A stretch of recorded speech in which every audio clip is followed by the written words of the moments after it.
Banks spent decades trapping black families in a cycle of debt. Yet in the 1960s, thousands of black men paid for every car, home, and appliance with cash, shutting the door on creditors entirely. Their secret was a code passed down through generations, forged in the shadow of sharecropping and redlining. Why did this proud discipline flourish precisely where American banking wanted it gone, and what did it cost to keep? The roots of resistance run deeper than you think. Sharecropping defined the economic reality for countless black families after the Civil War. On paper, it offered a chance at independence, but in practice, it chained generations to land they could never own. Landowners set prices for seed and tools, kept the only ledgers, and charged interest so steep that a good harvest meant little. At the end of each season, families learned they owed more than they had earned. Debts piled up year after year with no escape. The law backed the landlords, and violence enforced the rules. For many, freedom meant trading one master for another. This time, the master was debt. Decades later, federal policy drew new boundaries. In the 1930s, the Homeowners Loan Corporation created maps that colored black neighborhoods in red, labeling them too risky for investment. Banks followed the lines. Mortgages, business loans, and even basic checking accounts were denied to anyone living inside the red zones. The GI Bill, celebrated for building the white middle class, offered little to black veterans. Only 2 out of more than 3,000 VA-backed home loans in Mississippi in 1947 went to black applicants. In cities across America, home ownership became a distant dream. By 1960, just 38% of black families owned their homes, compared to 64% of white families. The price of a loan, if one could be found, often came with higher rates, more fees, and the constant threat of repossession. These policies did more than block access to credit. They taught that borrowing from banks could mean losing everything. Wages could be garnished for a missed payment. A single late bill could bring public shame or eviction. Families learned to distrust official promises and to see debt as a danger, not a tool. The lesson passed from parent to child. When you owe, you are not free. Cash became the shield. Every dollar seed was a step away from the trap. In the shadow of these systems, a code of self-reliance grew, not out of myth, but out of necessity. The discipline to avoid debt was not just pride, it was protection against a world built to profit from black hardship. A father stands at the counter, bills stacked in his hand, eyes steady as the salesman counts every dollar. No loan paperwork, no interest rates, just the slow, deliberate handoff of hard-earned cash. In kitchens across the country, this scene played out for refrigerators, washing machines, even used cars, anything big enough to threaten the family's security if it came with a monthly bill. The ritual was the same, months, sometimes years, of saving, each payday bringing the goal closer. The cash might be hidden in a coffee can, tucked behind flour in the pantry, or slipped beneath a loose floorboard. On the day of the purchase, children watched as fathers smoothed out creased bills that had passed through too many hands to count. Each dollar carried the weight of sacrifice, a skipped treat, an extra shift, a winter coat handed down one more season. Ownership meant more than pride. It meant safety. A car paid in full could not be repossessed after a missed payment. A refrigerator bought outright kept food cold, no matter what happened at work. The family's roof stayed over their heads because there was no mortgage for a bank to call in. The lesson was clear. If you could not pay cash, you waited. Debt was not just a number. It was a risk, a lever someone else could pull to take away what you had built. Stories passed down in living rooms and on front porches told of neighbors who lost everything over a single missed payment. The warning was woven into every decision. Don't owe nobody. Fathers taught sons to count their bills twice, to demand a receipt, to walk away from any deal that required a signature promising money not yet earned. Even the smallest purchases came with a sense of ceremony. The act of paying in cash was a declaration no bank, no landlord, no creditor could claim a piece of what was yours. The discipline ran deep. No matter how tempting the new model or the salesman's pitch, the answer stayed the same: cash on the barrel or nothing at all. This was not stubbornness for its own sake. It was protection, passed down from men who had seen what happened when debt crept in. The pride in ownership was quiet, but fierce. Each paid-off possession was proof that freedom could be claimed, $1 at a time. Every household had its own system, but the kitchen drawer was sacred. Inside, envelopes lined up like soldiers, each one marked in careful handwriting: rent, groceries, light bill, church, a little for savings. On payday, mothers sat at the table with stacks of cash, counting out each dollar by hand. No calculators, no bank statements, just memory and discipline. The ritual never changed. She would break the bills, fold them once, and slip them into their envelopes. If the grocery envelope ran low, meals got simpler. If the rent envelope was full, a sigh of relief might escape, but never a celebration. Money for treats or new shoes waited until every envelope had what it needed. Children learned early not to touch those envelopes. The lesson was clear. Each dollar had a job, and every job had to get done before anyone could think about extras. Sometimes a few bills got tucked away in a spot only she knew, behind a jar of beans, under the lining of her purse. Inside a book no one would open. That was emergency money. It was not for spending. It was for when the heater broke, or the landlord came around 2 days early, or a cousin needed bus fare home. Neighbors swapped stories about the best hiding spots, but the method was always the same. Never let money slip through your fingers. Never let a bill go unpaid. If an envelope emptied before the next payday, the answer was simple: you waited. No borrowing, no pleading with the store for credit. Credit was a trap, and mothers knew it.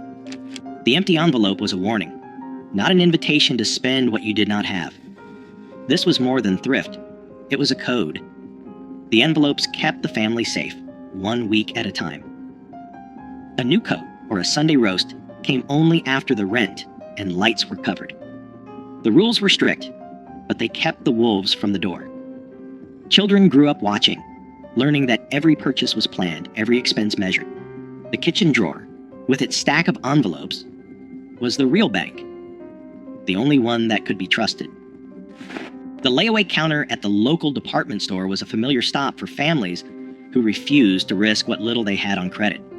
At Sears or JCPenney, a mother might place a winter coat or a child's bicycle behind the counter in August, leaving a few dollars each week until the final payment set it free. There was no interest, no paperwork, and no fear of a missed payment turning into a crisis. Clerks recognized regulars by name, sometimes calling out when a new shipment arrived or a sale was coming up. Each payment was recorded in a logbook, a quiet tally of patience and discipline. The item stayed locked away untouched until every dollar was paid. Then, and only then, did it belong to the family. Around the holidays, banks and savings clubs ran ads for Christmas clubs, inviting customers to deposit a little each week. By December, the bank handed back the total in cash, ready for gifts or a special meal. There was no temptation to borrow or run up a tab. The Christmas Club passbook, stamped with each deposit, became a small badge of pride. It was proof that waiting brought its own reward, that a holiday could be joyful without a single cent owed. For families who remembered the shame and danger of borrowing from landlords or store owners, these systems offered something rare: control. Layaway and savings clubs worked because they fit the rhythm of working life, the steady grind of paydays, the slow build toward a goal. There was comfort in knowing that the new dress or the toy train would come home only when it was truly paid for. Children learned the lesson early. Good things were worth waiting for, and nothing was more satisfying than carrying home a package that belonged to you outright. Even as department stores began to push credit cards and instant approval, many families held on to these habits. The layaway counter stayed busy through the 1960s, a quiet rebellion against the lure of easy debt. In the end, every purchase was a small victory, earned, not owed. In back rooms and kitchens across black neighborhoods, the susu was as steady as the ticking of a clock. 10 neighbors, each with a folded bill, gathered around a table. No paperwork, just trust. Every week, each person contributed the same amount, and one member took home the pot. The next week, it was someone else's turn. The cycle continued until every hand had received a share. If a payment was missed, word traveled fast. The consequences weren't legal, but personal. A lost place in the circle, a loss of respect.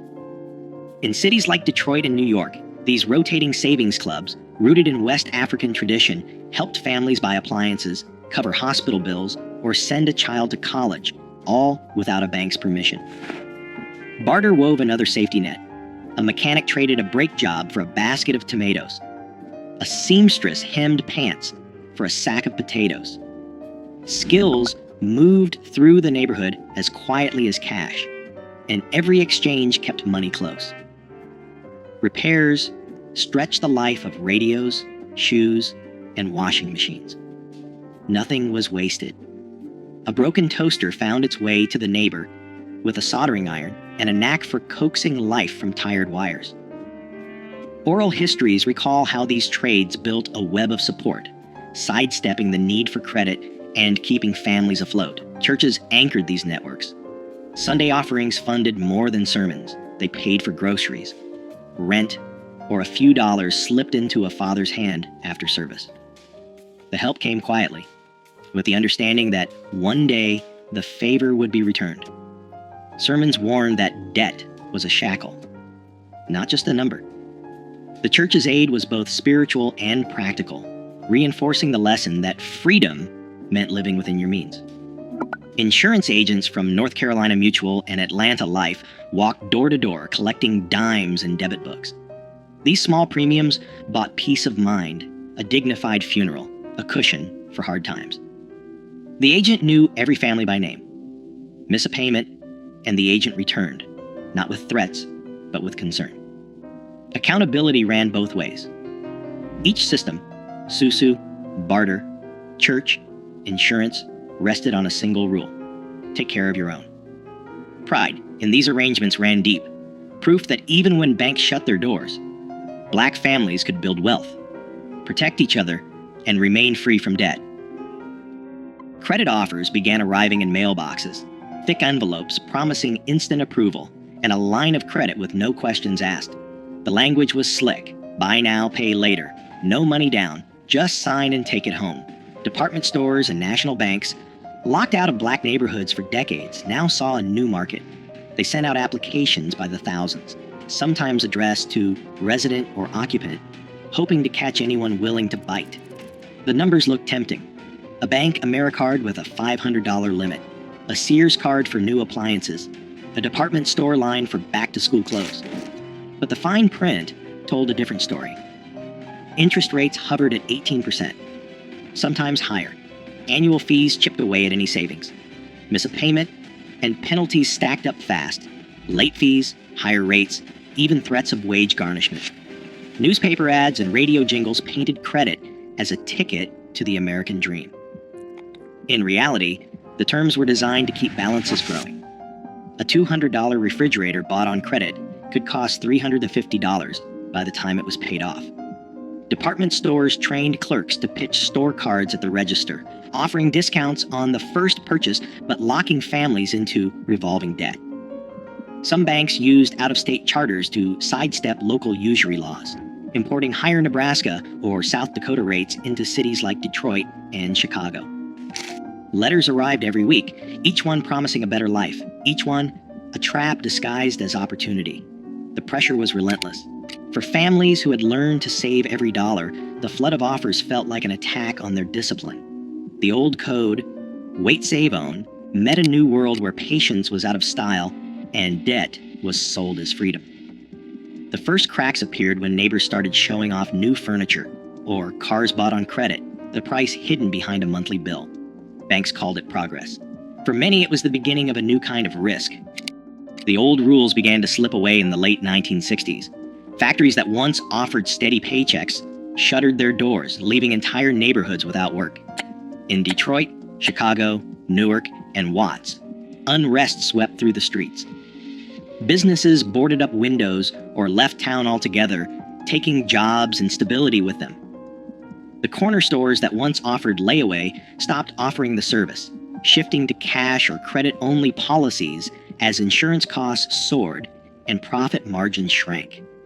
Families who had always relied on cash found their budgets stretched thin by rising prices and shrinking incomes.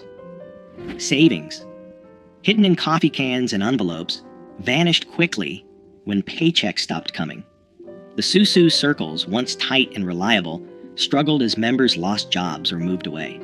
Even the church, a last line of defense, faced dwindling offerings as more families needed help than could give.